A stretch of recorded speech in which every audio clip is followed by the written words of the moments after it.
SWTOR's lead developer wants people to feel good about spending money. Skyforge pay-to-win controversy sparks heated debate on forums. All that and more. I'm Zach Sharps, and this is Free-to-Play Weekly. Nosgoth, Square Enix's free-to-play Vampire vs. Humans title, has been chugging along in its open beta, and with the Vanguard being released not too long ago, more new content is coming to Nosgoth very shortly. That new content, being in the form of a new map called Crucible, looks like a combination of a forge and gladiatorial arena. Overall pretty neat if you ask me. And when should you expect this new map to hit the live servers? Square said as soon as next week. Being that pay-to-win is a touchy subject in regards to free-to-play, when information from another market's cash shop gets leaked, sometimes misunderstandings can happen, and that's exactly what happened with Skyforge this week. If you don't already know, the Russian version of Skyforge is further along in the testing path than here in the States, and since that's the case, if you dig a little bit, you can find some monetization that's currently being tested for said market. Some of the digging by a particular player brought forth that the paid currency called Argent can be converted to 1.5 million credits. Exchanging Argent for credits does not count towards the credit cap, and every single item in the marketplace can be bought with Argent, including enhancement stones and spark replicators. Would all this be considered pay to win in my book? Not really, but if the game has a steep grind, it could cause pay for convenience to turn into pay out of necessity, which is certainly not a good thing. Regardless, the trouble more so lies with community manager Mayron, who closed the controversial forum thread after a few pay-to-win comments were made, and with the forum thread locked, more controversy stirred, and hours later, Mayron opened back up the thread and issued an apology. With all this mess going on, we decided to reach out to MMOBomb's own Spunkify, who is also a community manager at Skyforge, to chime in on the situation. He said the following: "We're not threatened by discussions revolving around pay to win and always welcome feedback, but monetization is a very touchy and polarizing issue which can breed misunderstanding and rumors before it's even officially discussed by a developer. We want to encourage feedback and thoughts on this topic, but we'd like to reinforce that the original thread was made in regards to the Russian version of the game. Here in the West, the game is not in open beta yet, so I would encourage everyone to reserve their final judgment until that time." Overall, this is a very standard response to this particular concern of a different market stirring up pay-to-win concerns, and I feel as if Spunkify is 100% correct on this. Most of the time, an item alt is completely different cross-market, so until open beta, we really don't know what the cash shop has in store for us here in the United States or in Europe. Regardless, if there's any more pay-to-win fiasco regarding Skyforge, we will definitely keep you updated.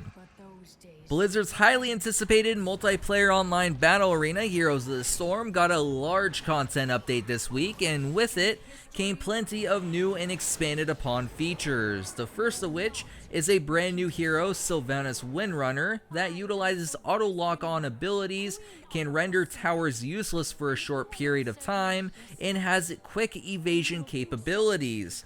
Also in the update was a hero level cap raised from 10 to 20, a new team league option that allows 5-man pre-mates to test their skill, and the new Tome of the Spider Queen Battleground. The new 3-lane map allows teams to gather gems and turn them into the Spider Queen to summon Web Reavers to wreak havoc on enemy forces in all lanes.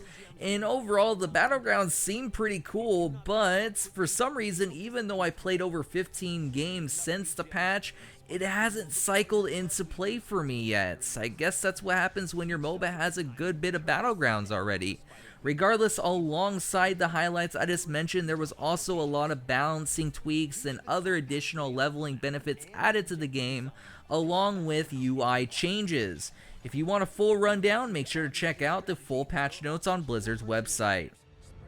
When you think of free-to-play, you tend not to think about Star Wars The Old Republic. Damian Schubert, the lead developer of Star Wars The Old Republic, spoke at GDC about free-to-play design. noting that not only is free coming, we're going to see things get more free, then later talking about how absurd it seems these days that the majority of games used to charge upfront for boxes.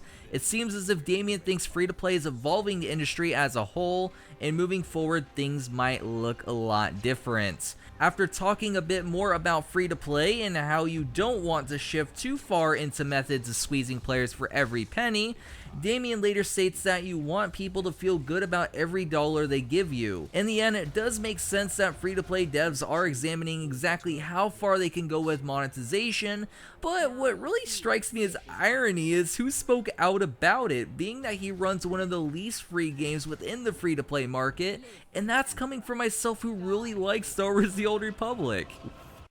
What does Halo and free-to-play have in common? Not that much if you asked me about a week ago. However, this week Microsoft has announced that a free-to-play version of Halo entitled Halo Online will start closed beta and eventually fully release on PC this year in Russia. The project, running behind the scenes in collaboration with Saber Interactive and Innova Systems, is now looking for player feedback to refine the game to its final product. Halo Online has no single-player campaign, but does have a tiny amount of story to motivate the multiplayer action, and runs on a heavily modified version of the Halo 3 engine.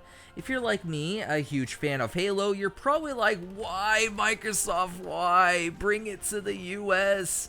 However, Microsoft has at least stated in regards to the eventual America or Europe release that it's not totally been ruled out, but at this current time their focus is learning as much as they can from the closed beta period in Russia. This leads us to the question of the week. Last week on the show, I asked whether or not you feel certain game types are fine being locked behind a paywall, or if it should be accessible to everyone.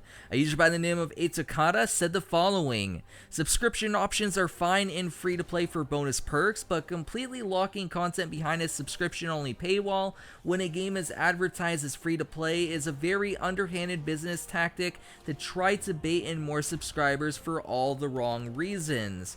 I feel as if H1Z1 is wanting to go in the right direction in this case, but the game certainly needs to be in more of an open beta or complete state instead of just a jump in or buy in beta at this time, and just seems more of a money grab currently. Thanks for your response, and if you want your answer possibly featured in next week's episode, make sure to leave your comment down below. This one I think is going to be quite fun, especially considering I can assume some of your guys' answers already, but there might be some that might surprise me. With many games only to launch in foreign countries, which foreign title do you want to see released in North America and Europe the most, and why? Off the top of my head, the only one I can think of at this point is Halo Online, mainly due to how much of Blade and Soul I've already played, but I'm really curious to hear your guys' random titles you throw out there in the comments section, especially since there's many I probably haven't even heard of over in the foreign market. Well guys, that does it for the news this week. As always, we have new giveaways up on MMOBomb.com, so make sure to head on over there, check them out, and check back daily to ensure you never miss a giveaway. Especially because we do them quite frequently, and what can I say, we like giving away free things. As for myself, my name is Zach Sharp, signing off until next week's Free to Play Weekly. I'll catch you guys next time.